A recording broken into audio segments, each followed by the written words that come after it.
Baie welkom familie, broers en susters. Ek groet julle vanoggend vanuit my huis, hier langs die vuur, want het is net te koud en te nat buite. Ons is in die regte egte Wellington winter en dit is my voorreg om saam met julle te gesels oor 3 weewoorde vanoggend wat ek in een van Paulus se briewe ontdek het. As ek dink 3 ingesteldhede wat 'n mens maar altyd in jou lewe kan verwelkom en waaroor jy kan bly dink en waarin ons ook kan groei. Hierdie woorde is wag, waak en wandel. Ek het dit nou spesiaal so gesê, ek sal nou ander woorde ook kon gebruik, maar ek weet, mense onthou goed makliker op so 'n manier, so wag, waak en wandel. Baie welkom by hierdie erediens en mag hierdie 3 woorde ook vanoggend in jou hart gaan sit. Amen. Ons is nou op u eie keuse, wat beteken ons predikante kan nou self kies waaroor ons wil preek, omdat in die vakansietye breek ons 'n bietjie van ons reekse. Dit is nie altyd vir my so maklik nie, ek hou nogals daarvan om presies te weet waarmee ons besig is in 'n lyn te maak, want my eie kop is met te veel goeders besig. So ek is nou eintlik 3 Sondae vooruit, omdat ons wanneer die kwartaal weer begin, in die 3de kwartaal gaan ons vir 3 weke stil staan by die 2de brief van Paulus wat hy aan die gemeente in Tessalonisense geskryf het. As jy nou jouself 'n guns wil doen, kan jy nou eintlik gaan terugblaai. Ek dink laas jaar Oktober het ons 1 Tessalonisense die brief hanteer. En nou gaan ons die 2de brief doen, voordat ons met 40 dae gaan begin in die 3de kwartaal. En ek het toe gedink, nee, maar kom ek begin so lank stadig deur die 2de brief lees en gee vanoggend vir julle 'n klein voelvlug oor die hele boek, en dan as die 3de kwartaal begin, dan gaan ons in detail hoofstuk vir hoofstuk vat. Ons gaan vir 3 weke elke keer by 'n hoofstuk stil staan. So as jy nou voorbereid wil wees, kan jy solank deur die hele 2de brief lees. Jy kan weer Handelinge 17 ook gaan besoek, waar die ontstaan geskiedenis van hierdie gemeente opgeteken is, en dan dink ons saam oor wat hierdie hoofstuk vir ons wil sê. Terwyl ek ook nou hierdie brief gelees het, het ek gedink, alles is nou nie presies dieselfde nie, maar dit is tog ook interessant dat daar eintlik niks niets in die wêreld is nie, want hierdie is 'n redelike nuwe gemeente, maar alsommer vroeg in hulle bestaan is daar baie wanteorieë wat na hulle toe kom, daar's vervolging, hulle is in 'n baie moeilike plek, en dan begin hulle beklei oor wanneer is die wederkoms, en hoe gaan dit nou lyk, en wat gaan nou van die mense word wat klaar dood is. En Paulus skryf dan vir hulle 'n brief om hierdie goeters net weer uit te klaar, en ek het sommer net gedink oor die tyd waarin ons nou ook leef. Die oomblik mos as daar oorlog is in die wêreld, veral in die Midde-Ooste, dan is daar mos nou een na die ander profeet wat opstaan en begin praat oor, dis nou eindtyd, en dis nou wat gaan gebeur, en daar kom teorieë, deur kerkmense na mekaar toe, en dan begin ons met mekaar te beklei oor jy weet, oor die eindtye. Waar Paulus help vir my net weer in die brief om te sê, Jesus, mense, kan ons net gou weer ons fokus regkry en 'n paar goed vasmaak, en in plaas daarvan om met mekaar in redenasies te gaan oor randgoed, kom ons hou ons oë op goed wat regtig saak maak, en laat God vir die randgoed sorg. En dit is wat ek nou raak gesien het, en dis ook met daai bril op wat ek nou eintlik na die hoofstuk gelees het, want ek wil soos julle ook sekerlik op julle fone, soos wat mense mis maar deur goed gaan, die hele liewe tyd inligting kry, wat my partykeer verstom laat staan. En die brief van Paulus het vir my persoonlik net weer gehelp om te sê, okay, kom Letty, kom ons gaan nou nie saam met al die honderde teorieë nie, kom ons fokus gou op hoe Paulus ons ook hier help. Die eerste hoofstuk van Tessalonisense gee ek dan nou die tema wag, en ek voeg daarby die woorde wag met hoop. Dit is baie duidelik dat Paulus hier vir die gemeente sê, moenie so fokus op die ander mense en op wat hulle aan julle doen nie. Leer om op my te wag en my te vertrou, en vers 6 sê dit dan so mooi, God is tog regverdig. En dan beskryf hy net dat julle hoef nie beheer te neem oor die straf van ander mense nie, want ons dien 'n God wat regverdig is. En vers 11 is vir my mooi wat sê, mag ons God julle waardig maak vir die lewe waartoe hy julle geroep het. Ek dink ons het dit al 'n paar keer vir mekaar op hierdie platform gesê, dat mens ook die woord wag, wat baie dikwels in die Bybel voorkom, met die woord geloof kan vertaal, en dat dit eintlik is wat geloof is. Ek hou ook baie van die woord vertroue, om te gebruik as 'n woord om geloof mee te vertaal. Dis asof Paulus vir hierdie gemeente met al die gawes wat hulle op daai spesifieke oomblik in hulle lewe beleef, soos wat ons ook dikwels in ons wêreld nou doen, sê, leer om met hoop te wag. Dis die geskenk wat gelowiges het. Die gelowiges wat in Jesus Christus glo, het 'n hoop wat God is, wat vas is, en daarom kan ons kalm wag en hoef ons nie angstig in die rabbit holes af te gaan waarin die wêreld gaan oor wat ons nou moet doen en wat ons te doen staan en wie's reg en wie's verkeerd nie. Ons kan op 'n manier terugsit en weet, ons God is regverdig. En ons kan ons daai waarheid oor en oor vertel en ons kan daaraan vashou. Hoofstuk 1 van 2 Tessalonisense wil ek die titel gee, kom ons raak mense wat geduldiger wag met hoop, omdat ons weet wie die Here is wat ons dien. Hoofstuk 2 wil ek die titel gee waak, en ek voeg daarby waak met onderskeiding. Dit is 'n baie interessante hoofstuk, en as ons nou die brief later gaan hanteer, sal ons definitief bietjie dieper daarby stil staan.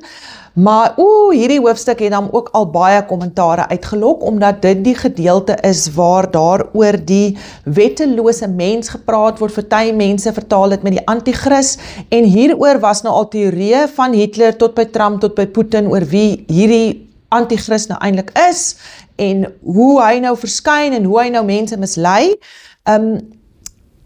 Ek weet nou nie wat jy daaroor glo nie, maar ek het nou weer na 'n preek hieroor geluister van een van my gunsteling bronne, wat ek baie vertrou, wat net weer praat oor die feit dat ons versigtig moet wees om nou weer een mens of een naam aan hierdie wetteloosheid te koppel, maar dat dit eintlik eerder 'n tydsgees is.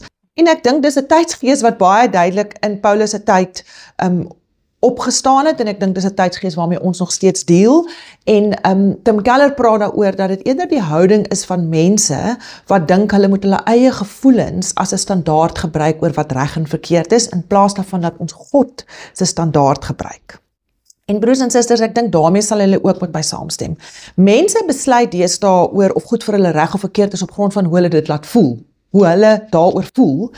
Ek dink nie mense gevoel is altyd 'n baie goeie maatstaf vir reg en verkeerd nie, en dis hoekom ons God en sy hart en sy opdragte en die manier waarop Jesus in die wêreld opgedaag het eerder as 'n maatstaf moet gebruik.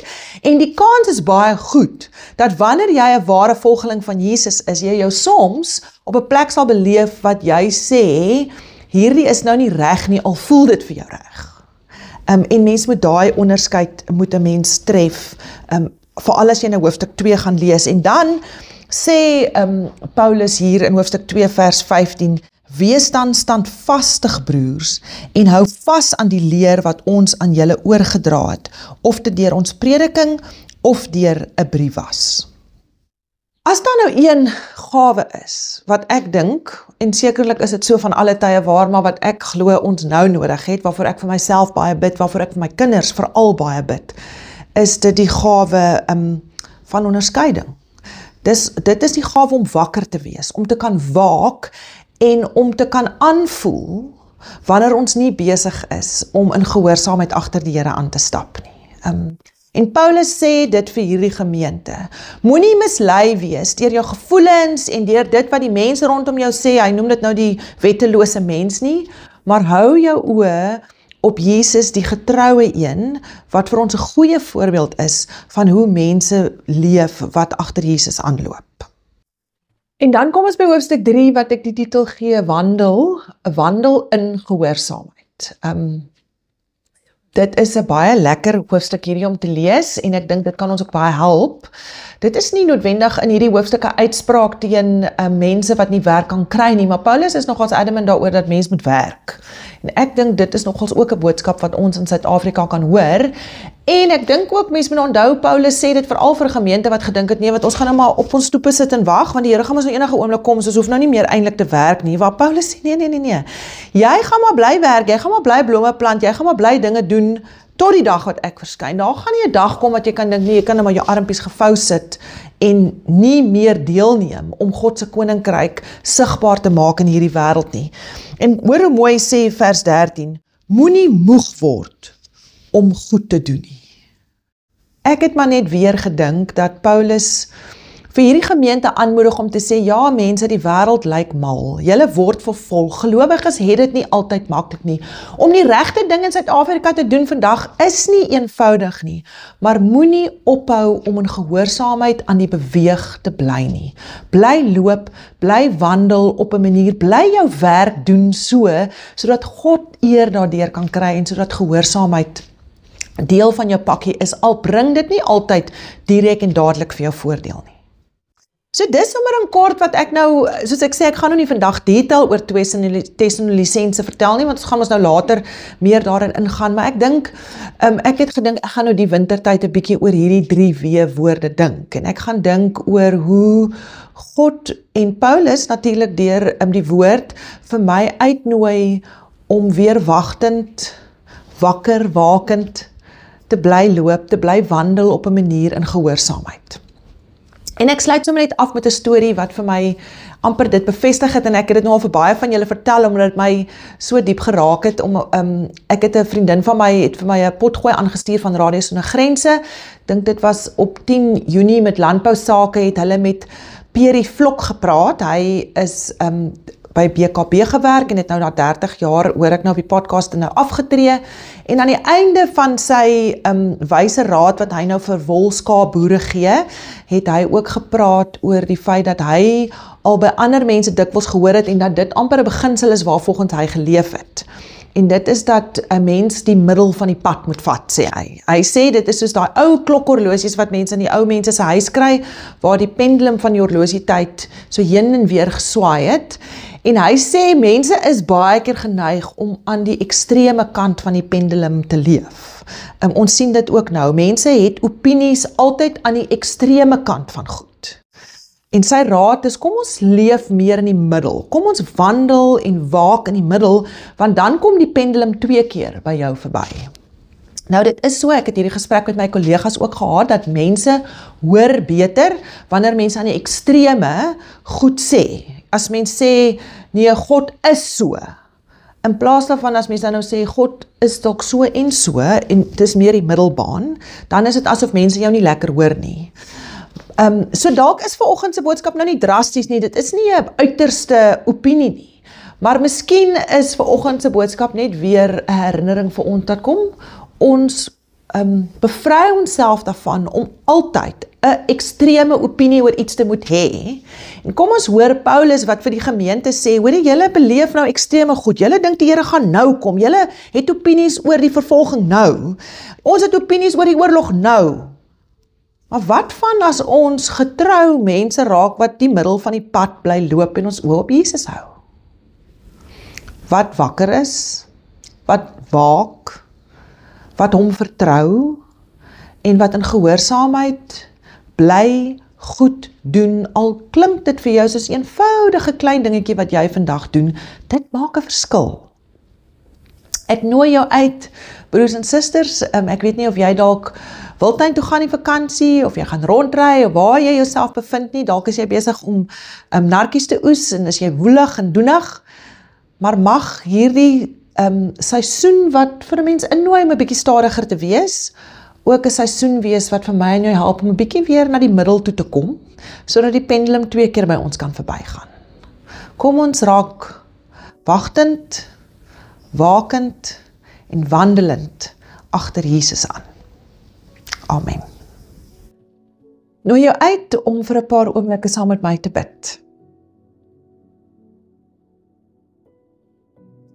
Vader, wat 'n voorreg dat alreeds van so vroeg soos die gemeente van Tessalonika af se dae en vroeër die hele storie van U met U volk deur die hele Ou Testament vertel een groot storie van 'n God wat vertrou kan word.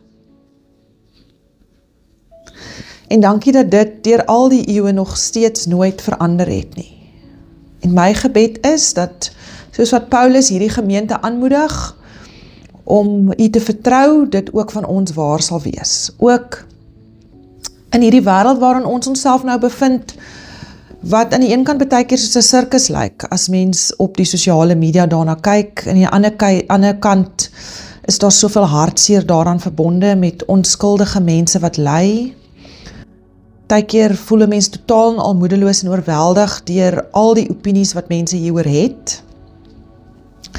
Ek dink nie ons wil ons kop in die sand druk daaroor nie, Here, maar ons wil U nooi om ons te leer wat dit beteken om nie altyd met opinies op die kantlyn daaroor te leef nie, maar eerder ons oë op U te hou. Leer ons hoe om daar waar ons onsself bevind, te bly goed doen, te bly verkondig wie U is deur die manier waarop ons leef, en mag ons mense wees wat vir die wêreld wys hoe die moeite werd dit is om Jesus Christus te vertrou met ons hele lewe.